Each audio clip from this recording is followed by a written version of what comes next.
Alright, in this video, we are going to create the APIs to fetch regular and special events. Instead of interacting with MongoDB to fetch the events, I'm going to hard code an array of events in the API method itself. And here's my thought process behind that. We are focusing on authenticating Angular applications. So I don't want to complicate the application by adding a new collection in MongoDB, adding a new model, and then working with Mongoose again. I want to keep it as simple as possible without affecting how things work from a user point of view. So the APIs to fetch events will just be returning an array of hard-coded events. Let's start with the API for returning regular events. So we are going to continue in api.js. It's going to be router.get. This is a get method. And then the endpoint is /events. The callback has request and response. And in the callback function, we have a hard-coded list of events. So let me quickly copy paste the array.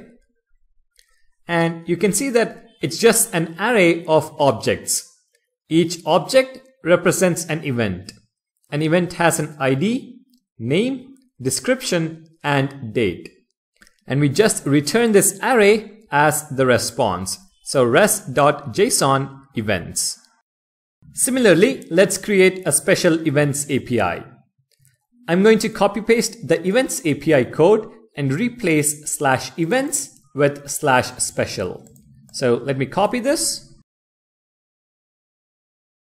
paste it, and then change events to special. And that's it. The APIs to return regular and special events are ready.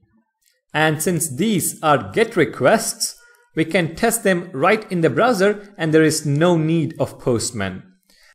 So save the file and restart the server. So Control-C and then node server. Head to the browser and navigate to localhost 3000/API/events. You should see the array of events. Similarly, if I change /events to /special, you can see that we still have the array of events. So both the event APIs are working as expected. With this, we complete nearly 80% of our backend code.